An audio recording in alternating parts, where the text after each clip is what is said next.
بسم اللہ الرحمن الرحیم السنۃ نوعان مرسل و مسند فالمرسل من الصحابی معمول علی السماع ومن القرن الثانی والثالث على انه ودا له الامر واستبان له الاسناد وهو فوق المسند فان من لم يبتدئ له الامر نسبه الى من سمعه منه ليحمله ما تحمل عنه لكن هذا درب مزية يثبت بالاجتهاد فلم يجوز النسخ بمثله وأما مراسيل من دون هؤلاء فقد اختلف فيه إلا أن يروي الثقات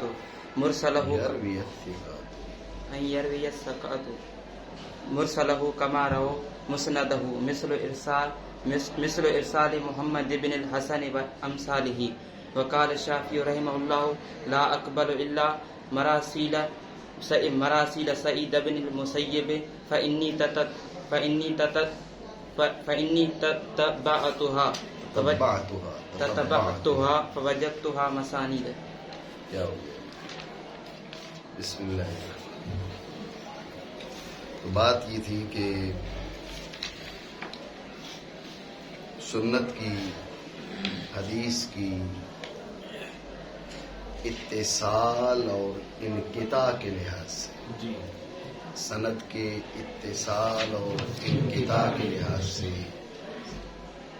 اصولیوں کے ہاں دو قسمیں ہیں، مرسل اور مسند. مرسل اور آپ کو میں نے بتایا کہ اصولیوں کے ہاں مرسل عام ہے، ابتدائی سند سے انقطاع ہو، انتہائی سند میں انقطاع ہو، اثناء سند میں انقطاع ہو، یعنی مرسل منقطع بالمعنی الاخص کے درجہ میں، منقطع بالمعنی العام کے درجہ میں. بات سمجھے؟ اور جس کی سند متصل ہو اسے مسند کہتے ہیں. ٹھیک ہو گیا؟ اب مرسل کی تعریف تو ہو گئی، وضاحت ہو گئی. مرسل کا حکم کیا ہے؟ توجہ ہے؟ اہم بات ہے مرسل کا حکم. تو ذہن میں رکھیں، ایک ہے مرسل صحابی، ایک ہے مرسل تابعی، ایک ہے مرسل من دون التابعی. توجہ ہے؟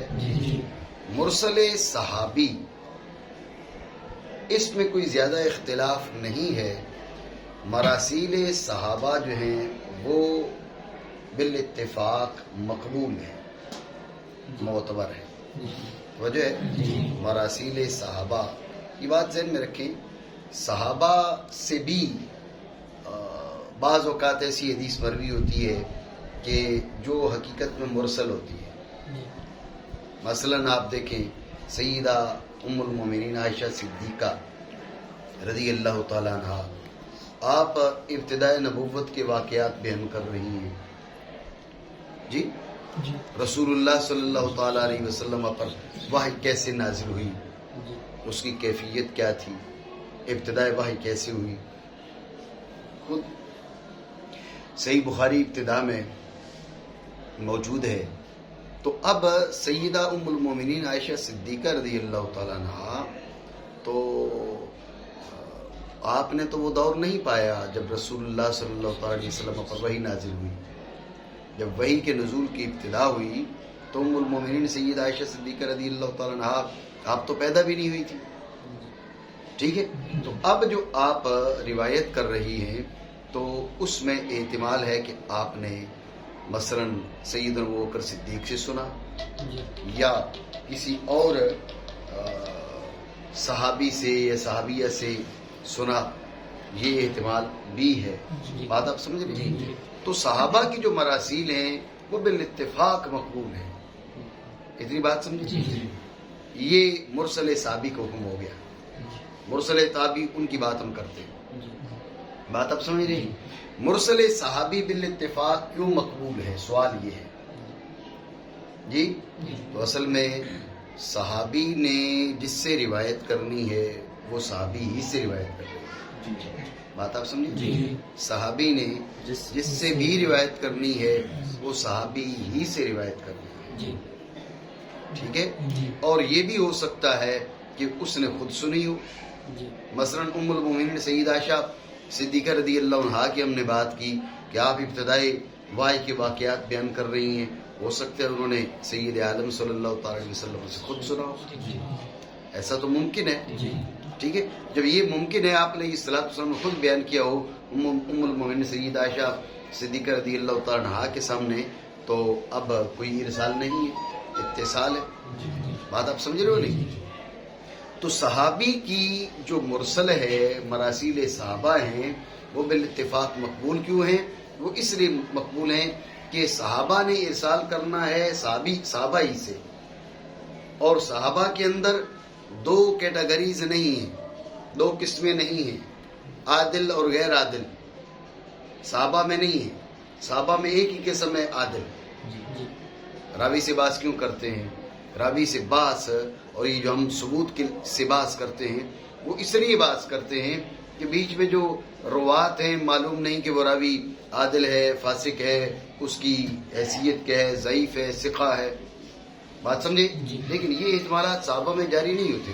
الصحابہ تو کلہم عدول. تو جو ہے صحابہ سارے کے سارے عادل. جب صحابہ سارے کے سارے عادل ہیں تو یہاں پر دوسرا احتمال ہی نہیں ہے. بات آپ سمجھے؟ جب دوسرا احتمال ہی نہیں ہے تو اب وہ مذکور ہوں یا غیر مذکور ہوں، مطلب کیا ہے؟ وہ عادل ہے. جو بیچ میں سے ساکت ہے وہ ہے عادل. بات آپ سمجھے نہیں؟ تو اب سند سے باز کی کوئی حاجت نہیں ہے. اتنی بات سمجھے؟ یہ وجہ ہے کہ مرسل صحابی مطلقاً مقبول ہے، معتبر ہے. اتنی بات آئی ذہن میں؟ یہ بات ذہن میں رکھیں. مرسل صحابی پر یہ اعتراض کیا جا سکتا ہے کیا کہ ہو سکتا ہے کہ صحابی نے کسی تابعی سے لی ہو اور تابعی نے پھر صحابی سے لی ہو.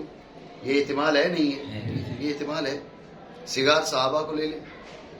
صغار صحابہ جن کی مرویات تابعین سے ہونا وہ کوئی بعید نہیں ہے. بات آپ سمجھ رہے ہیں؟ تو صغار صحابہ ہو سکتا ہے جب دور تابعین چل رہا ہے انہوں نے کسی تابعی سے روایت لی ہو اور پھر تابعی نے صحابی سے روایت لی ہو. ایسا ہو سکتا ہے؟ نہیں ہو سکتا. ایسا ممکن ہے. ٹھیک ہے.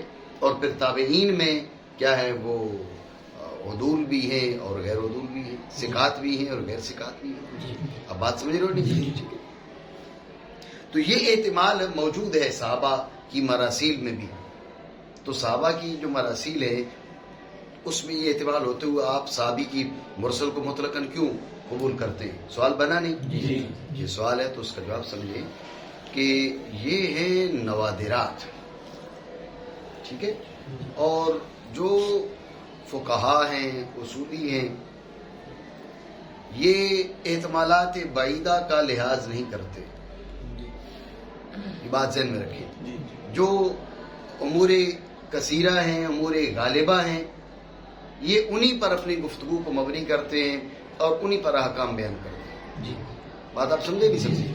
یہ تکفیر کلامی اور تکفیر فقہی میں بھی جو فرق آتا ہے اور ان کے آراء مختلف ہو جاتی ہیں، اس میں بھی یہ فرق کی ایک بڑی وجہ یہ ہے کہ جو متکلمین ہیں وہ بعید سے بعید احتمال کو بھی سامنے رکھتے ہیں اور اس کے ہوتے ہوئے کیا ہے وہ حکم کفر کا نہیں لگاتے.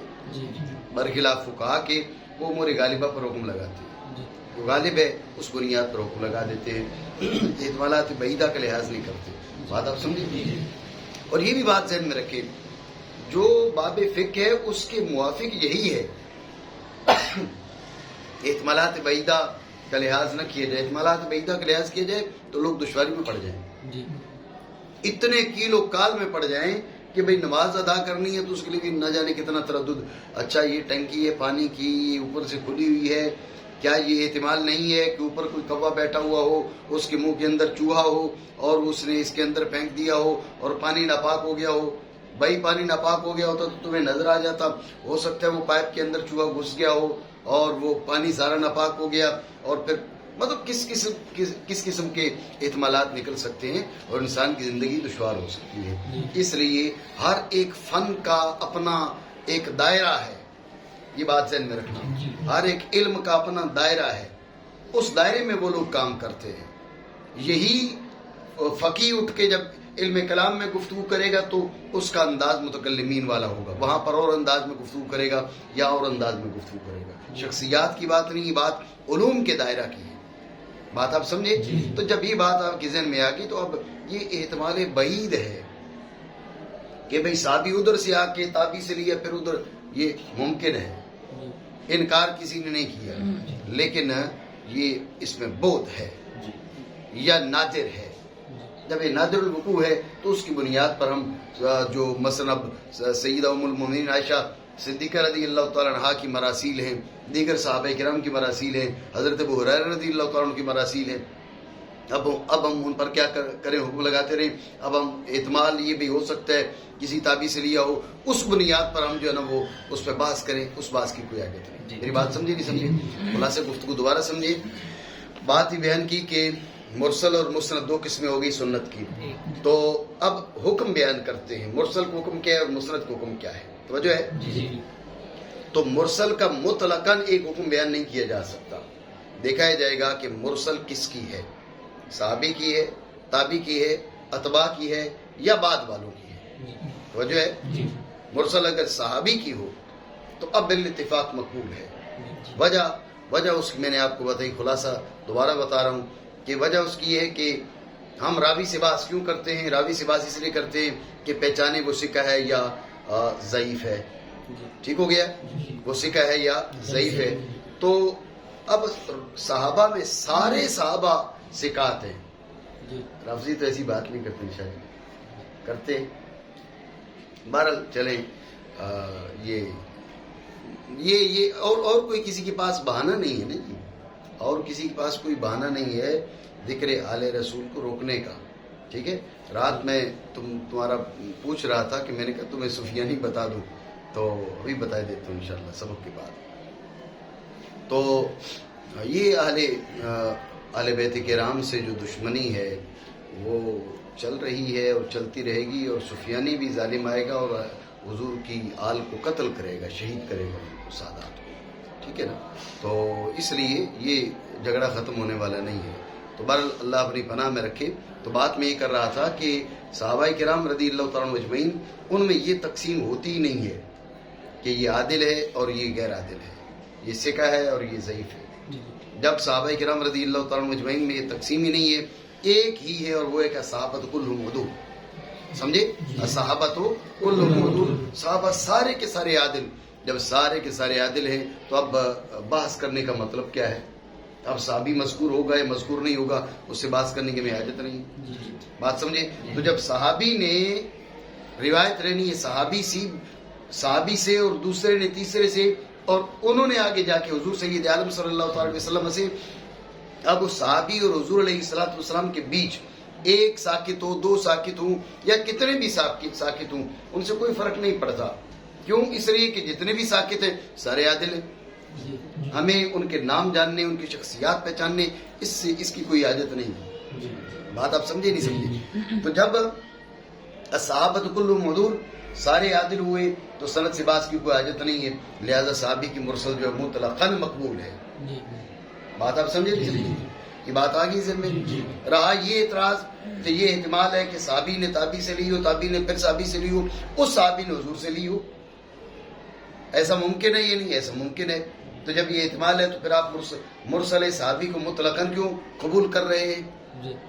اعتراض سمجھے نہیں؟ تو اس کا جواب ہم نے کیا دیا پہلے. جواب یہ ہے کہ یہ ممکنات سے تو ہے لیکن یہ نادر اور بعید ہے. یہ نادر اور بعید ہے. جب یہ نادر اور بعید ہے تو احکام کی جو بنیاد ہے وہ نادر اور بعید پر احکام مبنی نہیں ہوتے، بلکہ جو بکثرت ہے، جو غالب ہے، اس بنیاد پر حکم بیان کیا جاتا ہے. بات آپ سمجھے؟ تو لہٰذا بکثرت اور غالب یہ کہ صحابی سے روایت کرے گا، صحابی تابعی سے، اور تابعی پھر صحابی سے، اور پھر وہ رسول اللہ صلی اللہ تعالی علیہ وسلم کی ذات والا سے. ایسا نہیں ہوتا. ایسا نہیں ہوگا. ہو سکتا ہے لیکن نادر ہے. نادر جو نوادر ہے ان پر احکام مبنی نہیں ہوتے. اتنی بات آپ سمجھے؟ ٹھیک ہو گیا. تو مرسل صحابی کیا ہوا؟ مقبول. مرسل صحابی کیا ہوا؟ مقبول. اس کو حکم بیان ہوا. انہوں نے کیا فرمایا کہ فالمرسل من الصحابی محمول علی السماع. صحابی کی مرسل کے سما پر محمول ہے. صحابی کی مرسل کیا ہے؟ سما پر محمول. یا تو حقیقتاً سما کیا ہوگا. انہوں نے کہا سمیعت رسول اللہ صلی اللہ تعالی علیہ وسلم یقول، اب تو سما کی تصریح ہوگی. اگر وہ کہتے ہیں قال رسول اللہ صلی اللہ تعالی علیہ وسلم ان ابی ہریرہ ان رسول اللہ صلی اللہ تعالی علیہ وسلم قال، اب یہ نہیں کہا میں نے سنا، یہ نہیں کہا، یہ کہا حضور نے فرمایا. ہو سکتا ہے حضور نے فرمایا سیدنا ابو بکر صدیق نے سنا اور ان سے ابو ہریرہ رضی اللہ تعالیٰ عنہ نے سنا، ایسا ہو سکتا ہے. لیکن کیا یہ سما پر محمول ہے؟ ہم کہیں گے امید لگتا ہے یہ کہ ابو ہریرہ نے خود سنا. رہی یہ بات ہو سکتا ہے کسی اور نے سنا ہو، جب بھی سما پر محمول ہے، جب بھی سما پر، یہاں پر سما کے معنی پھر کیا ہوگے؟ اتصال. بات سمجھے نہیں سمجھے کی معنی کریں تو صحابی سے مرسل سما پر محمول ہے. توجہ ہے، یہ ایک درجہ مرسل کا گزر گیا، ایک قسم مرسل کی گزر گئی. بات سمجھے. مرسل کی دوسری قسم ہے مرسل تابعی اور مرسل اتباع. ان دو کا ایک حکم ہے ہمارے نزدیک. توجہ ہے، مرسل تابعی اور مرسل اتباع، ان دو کا ایک حکم ہے. تیسرا ہے کہ مرسل من دون الاتباع، مرسل من دون الاتباع، یہ تیسری قسم بن جائے گی مرسل کی. اور چوتھی قسم بن جائے گی مرسل من وجہ اور مسند من وجہ. مرسل من وجہ اور مسند من وجہ. تو مرسل کی پھر یہ چار قسمیں ہوگی: صحابی کی مرسل، تابعی اور اتباع کی مرسل، اور اتباع تابعین کے تبع تابعین کے بعد والوں کے مرسل، اور وہ مرسل جو من وجہ مرسل من وجہ مسند ہو. بات سمجھے نہیں؟ تو پہلی جو قسم ہے اس کا حکم میں نے آپ کو بتا دیا. یہ بات ہوگی. اب آتے ہیں دوسری قسم کے بارے میں جو مرسل ہے تابعی کی اور مرسل ہے تبع تابعین کی. مرسل ہے تابعی کی اور مرسل تبع تابعین. توجہ ہے، اس کا حکم کیا ہے ذہن میں رکھنا. یہ بھی ہمارے نزدیک معتبر ہے. مرسل تابعی کی اور مرسل تبع تابعین کی، یہ بھی ہمارے نزدیک معتبر ہے. بات ہے ذہن میں. حکم بیان ہو گیا، مزید وضاحت کرتے ہیں. جو مرسل ہے ان کے بعد والوں کی، تبع تابعین کے بعد والوں کی، ان کے بارے میں خود ہمارے نزدیک بھی اختلاف ہے. یہ بات تو حنفیوں کی ہو رہی ہے، سمجھے. بعد والوں کے بارے میں یعنی تبع تابعین سے بعد جو لوگ ہیں ان کی مراسیل کے بارے میں خود ہمارے نزدیک بھی اختلاف ہے، حنفیوں کے نزدیک اور اصولیوں کے نزدیک. بات آپ سمجھے نہیں؟ ٹھیک ہو گیا. مرسل من وجہ مسند من وجہ وہ بھی مقبول ہے، اور وہ اکثر کیا مقبول ہے. بات ہے ذہن میں. کیوں مقبول ہے یہ بات بعد میں بیان کرتے ہیں. حکم آگے چاروں کا. مرسل صحابی مطلقاً مقبول، مرسل تابعی، مرسل تبع تابعین، یہ ہمارے نزدیک حنفیوں کے نزدیک مقبول. مرسل تبع تابعین کے بعد والوں کی خود حنفیوں میں اختلاف. مرسل من وجہ مسند من وجہ یہ اکثر کے نزدیک مقبول. ٹھیک ہو گیا. بات ہے ذہن میں. مرسل صحابی مطلقاً مقبول، اس کی وجہ بیان کر دیں. ٹھیک ہو گیا. مرسل تابعی مقبول اور مرسل تبع تابعین مقبول. وجہ ہے کیوں مقبول آپ ذہن میں رکھیں. پہلے یہ سمجھیں کہ اس مسئلہ کا موضوع کیا ہے. مرسل تابعی مقبول، مرسل تبع تابعین مقبول. اس کا محل کیا ہے؟ اس کا محل یہ کہ ارسال کرنے والا ثقہ ہو. وجہ ہے ارسال کرنے والا ثقہ ہو اور اس کی عادت سے معلوم ہو کہ لا یرسل الا عن ثقۃ. وجہ ہے لا یرسل الا عن ثقۃ، وہ ارسال کرتا ہی ثقہ سے.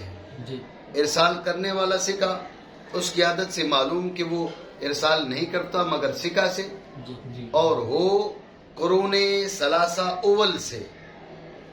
صحابی تو گزر گئے، تابعین تبع تابعین. بات سمجھے نہیں سمجھے؟ ٹھیک ہو گیا. تو اب کیا ہے، اب اس کی مرسل فقط معتبر نہیں بلکہ ہمارے نزدیک مسند سے فوق ہے. توجہ ہے، مسند سے فوق ہے، مسند سے برتر ہے. مسند سے قوی ہے، وجہ بیان کریں گے. جی بات سمجھے؟ جی سوال یہ ہے کہ پہلے تو یہ بات کریں نا بھائی معتبر کیوں ہے. جی تو اصل بات یہ آپ دھیان رکھنا کہ بات ہم ہر کسی کی نہیں کر رہے ہیں. بات ہم کر رہے ہیں کس کی؟ بات ہم کر رہے ہیں ثقہ کے ارسال کی. جی مرسل ثقہ، اور وعلم من عادته انه لا يرسل الا عن ثقة.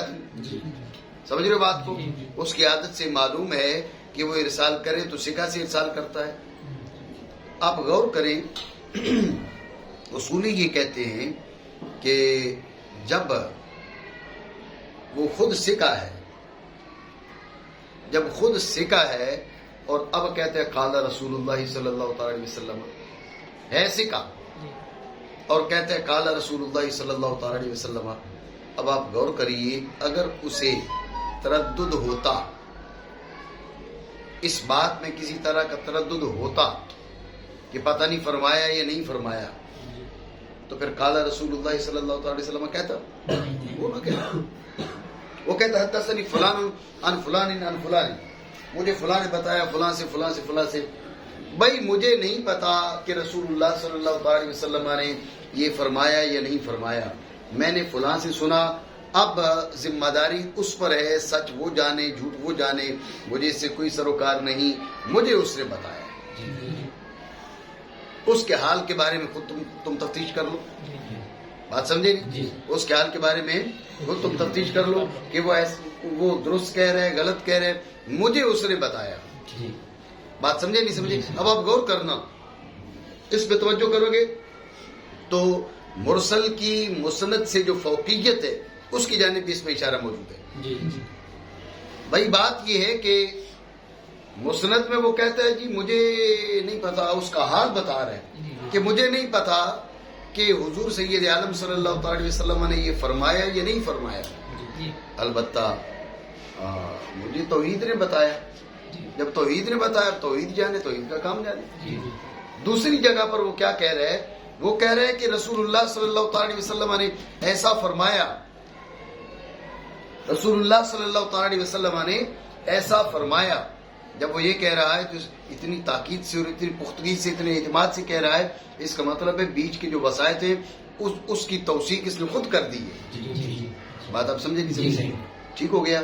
تو لہٰذا اس کی حالت دلالت کرتی ہے کہ جب اسناد کرے گا تو اس کو اتنی پختگی نہیں ہوگی، اتنا اعتماد نہیں ہوگا. جب ارسال کرے گا تو اب اعتماد زیادہ ہے، تو پھر جب اعتماد زیادہ ہے اس کو فوقیت ہوگی، جب اعتماد کم ہے تو اس کو فوقیت ہوگی. جب اعتماد زیادہ ہے تب فوقیت. اب اس سے فقط اس کا حجت ہونا ثابت نہیں ہوا، معتبر ہونا ثابت نہیں ہوا، بلکہ مسند پر فوق ہونا بھی ثابت ہو گیا. بات سمجھے نہیں سمجھے؟ اور مزید ہم نے اس کے ساتھ یہ شرط بھی لگائی ہے کہ وَعُلِمَ مِنْ عَادَتِهِ أَنَّهُ لَا يُرْسِلُ إِلَّا عَنْ ثِقَةٍ. اس کی عادت سے بات معلوم ہو کہ وہ ارسال کرتا ہے تو ثقہ سے کرتا ہے، ورنہ وہ ارسال ثقہ سے نہیں کرتا. بات آپ سمجھے نہیں سمجھے؟ توجہ ہے. اب یہ بات ذہن میں رکھنا، جو ہے اس پہ بہت سے محدثین کو اعتراض ہے کہ نہیں یہ کیسے ہو سکتا ہے، بیچ میں سے سند تمہاری منقطع ہے اور تم اس کو کیا کر رہے ہو، تم اس کو معتبر مان رہے ہو وغیرہ وغیرہ. توجہ ہے. لیکن یہ میں کہتا ہوں کہ یہ نا انصافی ہے. نا انصافی کیوں ہے؟ اس لیے کہ جو تعلیقات بخاری ہیں انہیں آپ صحیح کا درجہ دیتے ہو. سمجھ رہے ہو بات کو؟ تعلیقات بخاری کو صحیح کا درجہ دیا جاتا ہے، معتبر مانا جاتا ہے. آپ امام بخاری رحمۃ اللہ تعالی علیہ سے لے کر حضور سید عالم صلی اللہ تعالی علیہ وسلم تک بیچ میں وسائط موجود ہی نہیں، رجال ہے ہی نہیں. جب بیچ میں وسائط موجود نہیں، رجال نہیں ہیں، تو روکو اس کو. تو امام بخاری رحمۃ اللہ تعالی علیہ کے اور رسول اللہ صلی اللہ تعالی علیہ وسلم کے بیچ وسائط کثیرہ، کیونکہ امام بخاری علیہ رحمہ کی جو اقل سند ہے وہ ثلاثی ہے. مختصر ترین سند جو امام بخاری علیہ رحمہ کی ہے وہ ثلاثی ہے. آپ کے اور سید عالم صلی اللہ تعالی علیہ وسلم کے بیچ کم از کم جو وسائط ہیں وہ 3 ہیں. سمجھے؟ ان میں سے ایک تو ہو گئے صحابی، اور جب ایک ہو گئے صحابی، دو جو بعد والے ہیں لازمی نہیں ہے صحابہ ہوں. لازمی کیا مطلب ہے کہ وہ ان دونوں کا صحابہ ہونا متحقق ہی نہیں ہے، ورنہ تو امام بخاری تابعین میں شمار ہوتے. تابعین میں سے تو اتفاق نہیں ہے. بات آپ سمجھ رہے ہیں؟ تو مقصد ہے کہنے کا کہ آپ امام بخاری کی تعلیقات کو صحیح کا درجہ دے لیتے ہیں، آپ کو کوئی اعتراض نہیں ہے. اور اگر ہم جو ہے وہ امام بخاری رحمہ اللہ تعالی سے اوپر کی جو شخصیات ہیں، ہم ان کی روایت کو اگر معتبر مانے تو آپ کو اعتراض ہے. اب آپ یہ بھی سمجھے نا کہ ہم ان قرون ثلاثہ اول جو ہیں ان کی قید کیوں لگاتے ہیں؟ رسول اللہ صلی اللہ تعالی علیہ وسلم نے فرمایا خیر القرون قرنی ثم الذین یلونہم ثم الذین یلونہم. سب سے بہتر جو زمانہ ہے وہ میرا زمانہ، یہ پہلا زمانہ ہو گیا. ثم الذین یلونہم یہ دوسرا زمانہ ہو گیا. ثم الذین یلونہم یہ تیسرا زمانہ ہو گیا. قرون ثلاثہ اول کے بارے میں خیریت کی گواہی آپ علیہ الصلوۃ والسلام نے خود دی. سمجھ رہے ہو؟ قرون ثلاثہ اول کے بارے میں خیریت کی گواہی حضور نے خود دی، بعد والوں کے بارے میں نہیں دی. ٹھیک ہو گیا؟ ہم ان قرون ثلاثہ اول کی مرسل کو معتبر مانتے ہیں، لیکن مطلقاً نہیں. ہم نے کہا مرسل سے کہو، ٹھیک ہے؟ مرسل سے کہو. وَعُلِمَ مِنْ عَادَتِهِ أَنَّهُ لَا يُرْسِلُ إِلَّا عَنْ ثِقَةٍ. ہم نے اس کی معلومات لی تو پتہ چلا وہ ثقات سے ارسال کرتا ہے. بات سمجھے؟ اب امام بخاری قرون ثلاثہ اول سے بھی نہیں ثقہ ہیں، اپنی صحیح میں حدیث کو لے کر آئے ہیں. تو اب ہم کہتے ہیں بھئی صحیح میں لے کر آئے ہیں تو اس کا مطلب یہ ہے کہ یہ بالکل غیر معتبر نہیں ہوگی. ٹھیک ہو گیا؟ لیکن قرون ثلاثہ اول سے نہیں ہے. امام بخاری میں دو باتیں پائی جا سکتی ہیں: خود ان کا ثقہ ہونا، صحیح میں تعلیق وارد کرنے سے اس بات کا معلوم ہونا بھائی اس کا مطلب ہے صحیح میں وارد کی ہے تو یہ غیر معتبر سہرے سے نہیں ہوگی. بات سمجھے؟ لیکن کیا قرون ثلاثہ اول سے ہیں تو نہیں ہے. ہم جس کی بات کر رہے ہیں اس پہ تین خوبیاں ہیں. خود ثقہ ہے، لا یرسلو علم من عادت انه لا یرسل الا عن ثقة، ٹھیک ہے، اور ہے قرون ثلاثہ اول سے جن کی خیریت کے بارے میں رسول اللہ صلی اللہ علیہ وسلم نے گواہی دی. اب اس کے باوجود تعلیق بخاری معتبر ہے اور ارسال تابعی معتبر نہیں ہے، ارسال تبع تابعین معتبر نہیں ہے. یہ ناانصافی نہیں تو اور کیا ہے؟ بات آپ سمجھے نہیں؟ ٹھیک ہے. لہٰذا یہ اس پر جن محدثین کو اعتراض ہے ہم ہماری نظر میں وہ ناانصافی کر رہے ہیں. یہ ناانصافی ہے کہ بھئی آپ تعلیق بخاری کو معتبر مانیں، تعلیق بخاری کی تو صحیح کا درجہ دیں، اور حالانکہ جو ارسال تابعین ہے ارسال تبع تابعین ہے یہ تو امام بخاری علیہ رحمہ سے فوق ہے اس لحاظ سے کہ یہ قرون ثلاثہ اول سے تعلق رکھتے ہیں. بات سمجھے نہیں؟ خلاصہ دوبارہ سمجھیں. مرسل تابعی اور مرسل تبع تابعین کیوں معتبر ہے تو اس کے بارے میں آپ کو یہ بتایا کہ جو ہے ہر ایک شخص کی مرسل معتبر نہیں ہے. مرسل ثقہ ہو اور اس کی عادت سے معلوم ہو کہ وہ ارسال کرتا ہے تو ثقہ سے ارسال کرتا ہے. ٹھیک ہے. تابعین سے ہو یا تبع تابعین سے ہو تو اب اس کی جو مرسل ہے ہمارے نزدیک حجت ہے. کیوں؟ اس لیے کہ ہم کہتے ہیں کہ جب قیاس اور دلیل یہ کہتی ہے، عقل یہ کہتی ہے کہ جب وہ سند بیان کرتا ہے تو اس کا مطلب کیا ہے؟ اس کا مطلب ہے کہ وہ ذمہ داری جس سے لی تھی اسی پر ڈال دیتا ہے، جس سے سنا تھا ذمہ داری اس پہ ڈال دیتا ہے. حدثنی فلان عن فلان عن رسول اللہ صلی اللہ تعالی علیہ وسلم. اب ذمہ داری اس پر ہے، وہ جانے، اس کا کام جانے. دوسرا آدمی اٹھ کے کہتا ہے قال رسول اللہ صلی اللہ تعالی علیہ وسلم، ہے خود سکھا. تو بتائیے اگر اس کو یقین نہ ہو کہ واقعی آپ علیہ الصلوۃ والسلام نے فرمایا تو یہ قال رسول اللہ صلی اللہ تعالی وسلم کیوں کہتا؟ اس کا یہ جملہ کہنا یہ دلیل ہے اس بات کی. ہو سکتا ہے متعدد طرق سے اس کے پاس یہ بات موجود ہو، کئی روایات سے موجود ہو. اس لیے اب اس نے اس موقع پر ساری روایات کو گننے کے بجائے کیا کیا؟ ساری روایات کو گننے کے بجائے اس نے یقینی طور پر کہہ دیا قال رسول اللہ صلی اللہ علیہ وسلم. اب ایک ہے اسناد اور ایک ہے ارسال. ہم یہ نہیں کہہ رہے اسناد غیر معتبر ہے، لیکن اسناد میں یہ احتمال ہے کہ یہ ذمہ داری اس پہ ڈال رہا ہے جس سے اس نے سنی ہے، اور ارسال میں ذمہ داری اپنے اوپر ڈال رہا ہے. ہر شخص کی بات نہیں ہے، سکھا کی بات ہے. کیونکہ یہ کہا جا سکتا ہو سکتا ہے اس نے غیر ذمہ داری کا مظاہرہ کیا ہو، پھر تو سکھا نہ ہوگا نا. اگر اس نے غیر ذمہ داری کا مظاہرہ کیا پھر تو سکھا نہ ہوگا. بات تو اس کی کر رہے ہیں جو سکھا ہے. سمجھ رہے ہو بات کو؟ تو جو خود سکھا ہے ذمہ داری اپنے اوپر ڈال رہا ہے، اس کا مطلب یہ نکلتا ہے کہ اس کے پاس کتنے طرق سے مروی تھی حدیث، جب وہ سارے طرق ذکر کرتا اس کے بجائے اس نے اختصار سے کہہ دیا قال رسول اللہ صلی اللہ علیہ وسلم.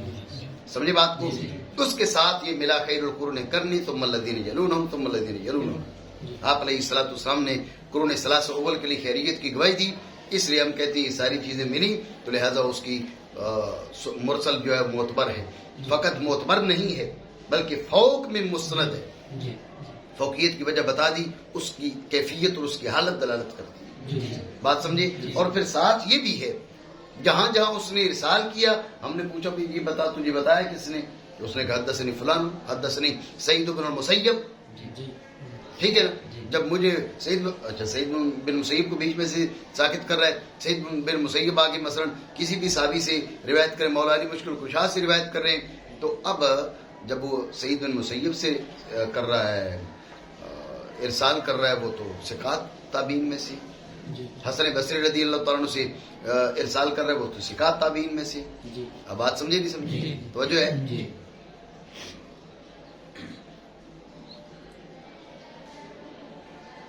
تو یہ وجہ ہے کہ اس کی جو مسند ہے، اس کی جو مرسل ہے وہ معتبر نہیں بلکہ مسند سے فوق ہے. اتنی بات سمجھے؟ توجہ ہے.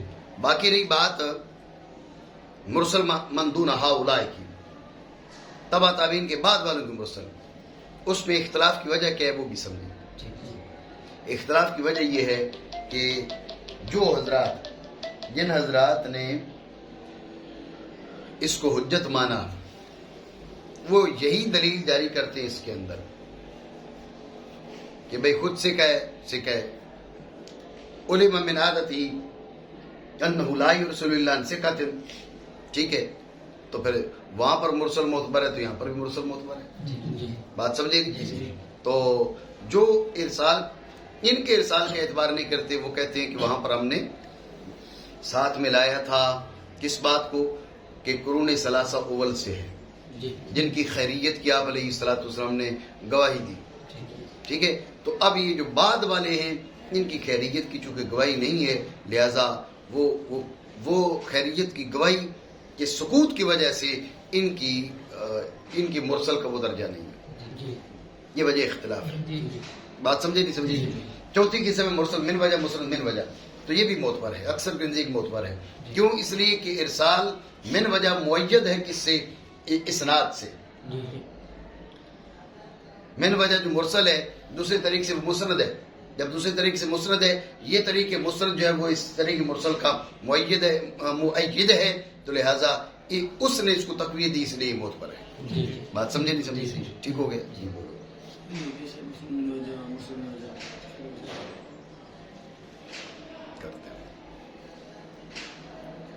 بات آپ سمجھے؟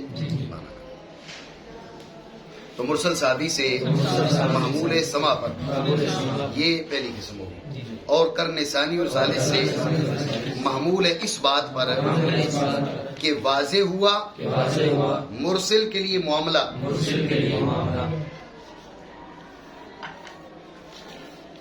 اور ظاہر ہوگی اس کے لیے اسناد. جبھی تو اس نے کہا نا بھائی جو ہے نا قال رسول اللہ صلی اللہ علیہ وسلم، ورنہ وہ جانتا تھا آپ علیہ الصلوۃ والسلام نے فرمایا من قال علی ما لم اقل فلیتبوأ مقعدہ من النار. اس کے باوجود لاپرواہی کرے تو سکھا ایسے کون کہے؟ بات سمجھے ہو؟ اور وہ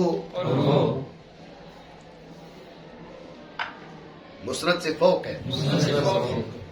مسند سے فوقیت کی وجہ میں آپ کو بتا چکا ہوں، کیونکہ جس شخص کے لیے معاملہ واضح نہیں نسبت کرے گا اس کی جانب،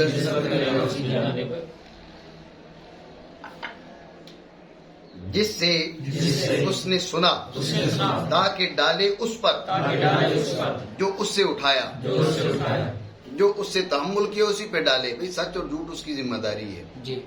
ہمیں اس نے بتایا ہے، باقی یہ سچ بول رہا ہے جھوٹ بول رہا ہے، اس سے ہمیں اس پر کوئی یقین نہیں ہے. بات آپ سمجھے نہیں سمجھے؟ ٹھیک ہو گیا.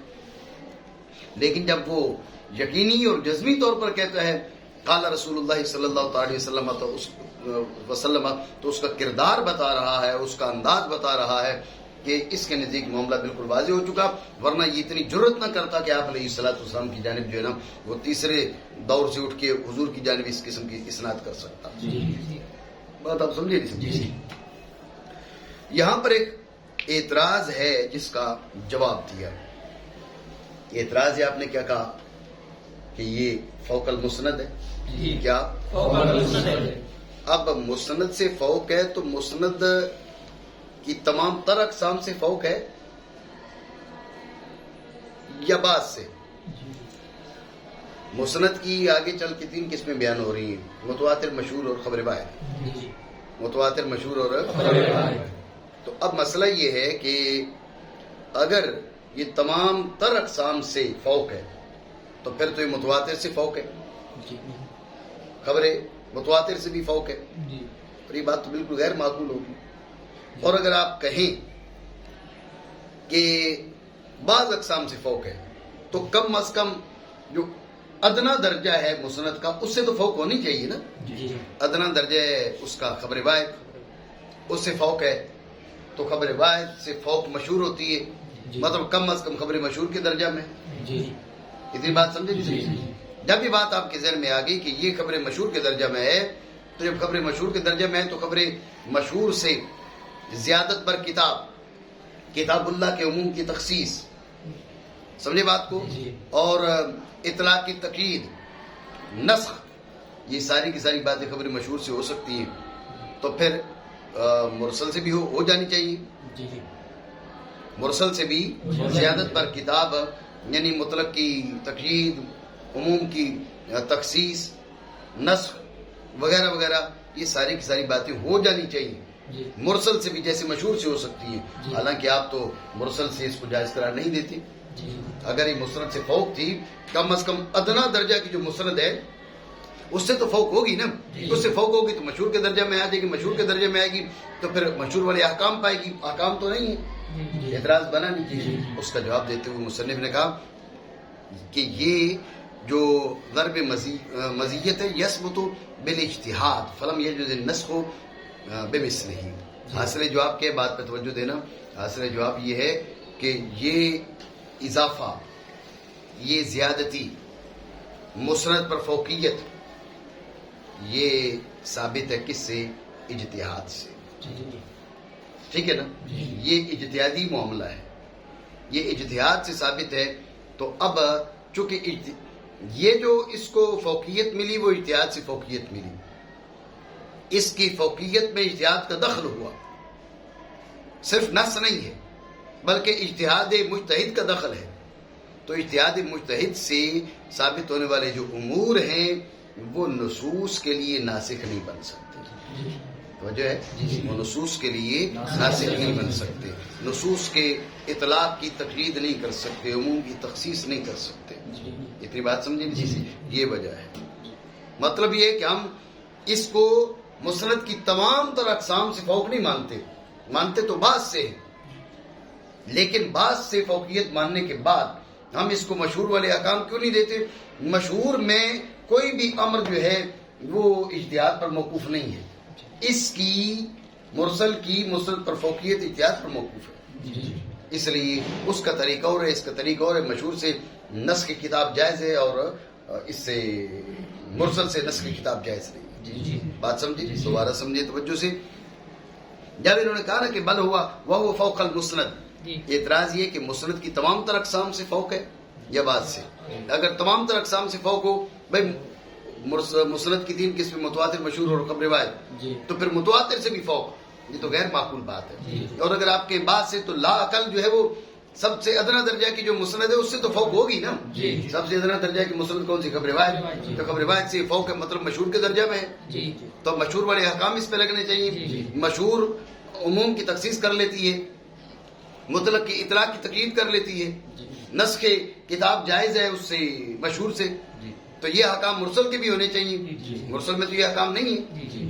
اعتراض سمجھے نہیں. تو اس کا جواب دیتے ہوئے کہا، اصل جواب یہ ہے کہ مشہور میں مشہور مطلق کی تقیید اور وغیرہ وغیرہ اس لیے کر لیتی ہے اس کے ثبوت میں کسی قسم کے اجتہادی امر کا دخل نہیں ہے. جی.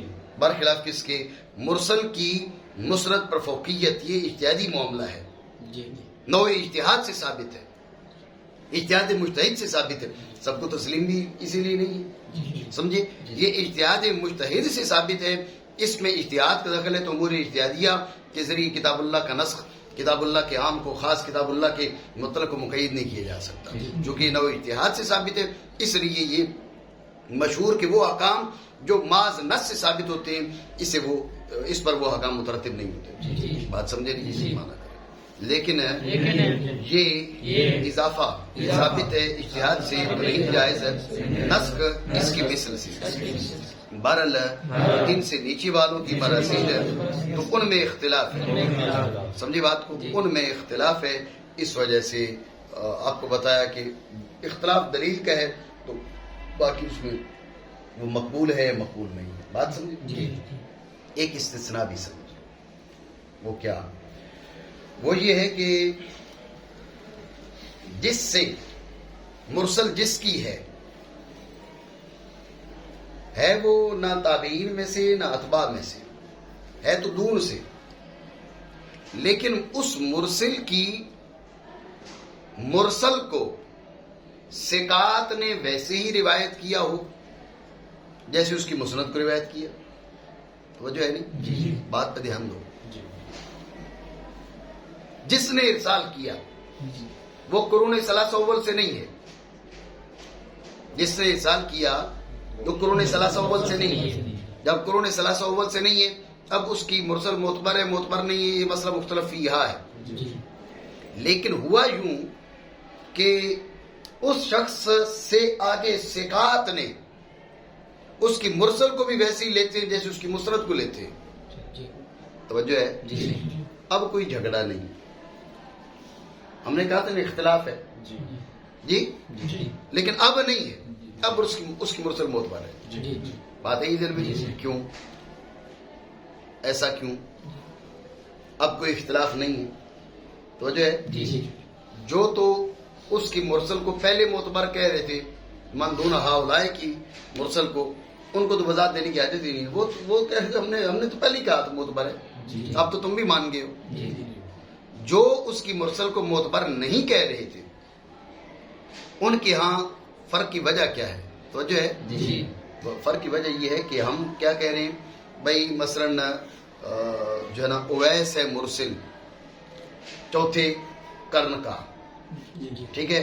اب اویس سے آگے اکرام نے، عباس نے، ان سب نے کیا کیا؟ انہوں نے اس کی مرسل کو بھی ایسے ہی روایت کیا جیسے اس کی مسند کو لیتے ہیں. اور آگے اکرام اور عباس کہے ہیں یہ ثقات ہوں. بات سمجھ رہے ہو؟ یہ لوگ ثقات ہیں، اس کی مرسل کو بھی ایسے ہی لے رہے ہیں جیسے اس کی مسند کو لے رہے ہیں. غور کریں کہ جو نا اویس کے تلامذہ ہیں اکرام عباس، تو اویس کو زیادہ بہتر یہ لوگ جانیں گے یا ہم 1000 سال بعد والے ہم زیادہ بہتر جانیں گے؟ وہ جو قریب والے وہ زیادہ بہتر جانیں گے. وہ ان کا اس کی مرسل پر اعتماد، ان کا اس کی مرسل پر اعتماد یہ دلیل ہے اس بات کی کہ اب یہ ان کا شیخ تھا. ہم نے تو یہ بات پہلے کی نا کہ مرسل سکھا ہو، ہم نے خود اس کو دیکھا ہے، سکھا ہے. اس کے ثقات تلامذہ اس کی مرسل کو بھی ویسے ہی روایت کر رہے ہیں جیسے اس کی مسند کو روایت کر رہے ہیں. یہ اس کے مرسلات، اس کی مراسیل کی جو ہے نا وہ توثیق کر رہے ہیں.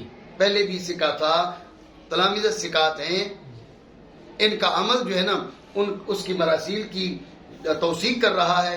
تو ہم کہتے ہیں بھائی دلیل تو پہلے بھی جاری ہو رہی تھی. ہم نے تو اس لیے اس کی مرسل کو حجت نہیں مانا تھا کہ قرون ثلاثہ اول سے نہیں ہے. لیکن وہ قرون ثلاثہ اول سے نہ ہونا وہ نقصان اس کو لائق ہوا.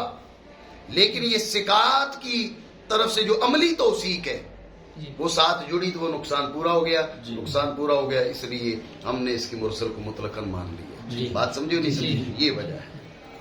اب اختلاف نہیں ہے. دوبارہ سمجھے. یہاں سے استثناء بیان کر رہے ہیں. استثناء کیا ہے؟ استثناء یہ ہے کہ قرون ثلاثہ اول سے بعد والے جو لوگ ہیں، مثلا تبع تابعین کے بعد والے جو لوگ ہیں، ان کی مراسیل کے بارے میں اختلاف ہے. تو ایک رائے یہ ہے کہ ان کی مراسیل بھی معتبر ہیں، دوسرے ایک معتبر نہیں. لیکن اس اختلاف میں ایک استثناء ہے. وہ کیا؟ کہ الا یروی الثقات مرسلہ کما رووا مسندہ. ثقات نے اس کی مرسل کو یعنی کرنے رابع کا آدمی ہے، ٹھیک ہے، اس کی مرسل کو بھی ویسے ہی لیا جیسے اس کی مسند کو لیا. اب کوئی اختلاف نہیں ہے. کوئی اختلاف نہیں ہے. حنفیوں کے نزدیک، ہمارے نزدیک، اصولیوں کے نزدیک تو کیوں سے کوئی اختلاف نہیں ہے. مطلب جیسے اس کی مسند حجت ہے ایسی اس کی مرسل حجت ہے. کیوں؟ اب اختلاف کیوں نہیں ہے؟ تو جو لوگ تو پہلے ہی مان رہے تھے، وہ کہہ رہے تھے جو دلیل تم نے تابعین میں جاری کی ہے، تبع تابعین میں جاری کی ہے، وہ تو یہاں پر بھی جاری ہو رہی ہے. جب جاری ہو رہی ہے تو جیسے تابعین کی مرسل حجت ہے، تبع تابعین کی مرسل حجت ہے، جو کرنے رابع والا آدمی ہے اس کی بھی مرسل حجت ہے. بات سمجھے؟ تو جو پہلے ہی مان رہے تھے ان کو تفصیل بتانے کی ضرورت نہیں ہے. جنہوں نے پہلے انکار کیا تھا وہ کیا کہیں گے؟ وہ کہیں گے بات یہ ہے کہ یہ ہے ثقہ. ہم نے تو پہلے ہی کہا تھا بات اس کی ہو رہی ہے جو ثقہ ہو، اس کی عادت سے معلوم ہو کہ ارسال کرتا ہے تو ثقہ سے کرتا ہے. سمجھے بات کو؟ تو بات یہ ہے کہ اس میں ایک نوع نقصان آیا تھا. وہ کیا؟ کہ یہ قرون ثلاثہ اول سے نہیں تھا. لیکن جب اس سے ثقات نے روایت کیا اس انداز میں جیسے اس کی مسند کو روایت کرتے ایسی جھٹ سے اس کی مرسل بھی لے لیتے ہیں، ان کو کوئی اعتراض نہیں ہے. اس کا مطلب ہے کہ وہ عملی طور پر اس کی مرسل کی توثیق کر رہے ہیں. عملی طور پر اس کی مرسل کی توثیق کر رہے ہیں. اب نقصان لائق ہوا تھا اس کو، دلیل پچھلی جاری تھی جس کی بنیاد پر تم نے اس کی مرسل کو مانا تھا، لیکن نقصان لائق ہوا تھا کہ قرون ثلاثہ اول سے نہیں. وہ نقصان جو لائق ہوا تو یہ ثقات کی توثیق نے اس نقصان میں قدرے اس نقصان کو پورا کر دیا. مکمل پورا نہیں کیا، قدرے پورا کہا. کیوں؟ اس لیے کہ قرون ثلاثہ اول سے ہونے کی جو فضیلت ہے یہ کرنے رابع سے ہونے کی وہ فضیلت نہیں اس کو مل سکتی. لیکن کچھ نہ کچھ نقصان پورا ہو گیا. جب کچھ نہ کچھ نقصان پورا ہو گیا ان ثقات کی روایت کی وجہ سے تو لہذا ہم کہتے ہیں اب اس کی مرسل حجت ہو چکی ہے. بات سمجھے؟ ٹھیک ہو گیا. مگر ایک روایت کریں ثقات اس کی مرسل کو جیسے روایت کی انہوں نے اس کی مسند کو مثال دے رہے جیسے محمد بن حسن شیبانی اور آپ کی امثال کا ارسال. مثال میں آپ مناقشہ کر سکتے ہیں کیونکہ محمد بن حسن شیبانی جو ہیں آپ کرنے رابع سے نہیں کرنے ثالث سے ہیں. ٹھیک ہے نا؟ آپ کرنے ثالث سے ہیں. آپ کی مراسیل جو ہے نا وہ دوسری قسم میں داخل ہیں، کرنے ثانی اور کرنے ثالث سے. سمجھے بات کو؟ لیکن مثال میں جو مناقشہ ہے وہ محسرین کا کام نہیں ہے. اور کہا شافعی علیہ رحمہ نے ہاں. تو اب چوتھی قسم تھی مرسل من وجہ اور مسند من وجہ. وہ آپ کو بتایا کہ جو ہے وہ معتبر ہے، اکثر کے نزدیک معتبر ہے. مرسل من وجہ مسند من وجہ مطلب آپ کے پاس جو روایت موجود ہے، مثال اس یوں لے لیں، آپ نے دیکھا امام محمد رحمۃ اللہ تعالی علیہ فرما رہے ہیں قال رسول اللہ صلی اللہ تعالی علیہ وسلم. اب یہ مرسل ہے. امام محمد کی مرسل معتبر ہے معتبر نہیں. پتہ چلا کہ دوسرا ایک اور شخص ہے، مثلا صحیح بخاری کے اندر، صحیح مسلم کے اندر یا کسی اور کتاب کے اندر اس کی کوئی اور سند موجود ہے. ٹھیک ہے؟ اس میں امام محمد نہیں ہے. سمجھے بات کو؟ اس میں امام محمد رحمہ اللہ تعالی مذکور نہیں ہے لیکن اس سند سے وہ حدیث موجود ہے. بات آئی ذہن میں؟ ادھر امام محمد رحمہ اللہ تعالی نے فرمایا قال رسول اللہ صلی اللہ علیہ وسلم. یہ امام محمد کہتے ہیں ابی ہریرہ تھا ان رسول اللہ صلی اللہ علیہ وسلم قال. تو امام محمد علیہ رحمۃ ابو ہریرہ رضی اللہ عنہ سے نہیں ملے. سمجھے نا. امام اعظم و حنیفہ تو تابعین میں سے ہیں, امام محمد تو تابعین میں شمار نہیں ہوتے.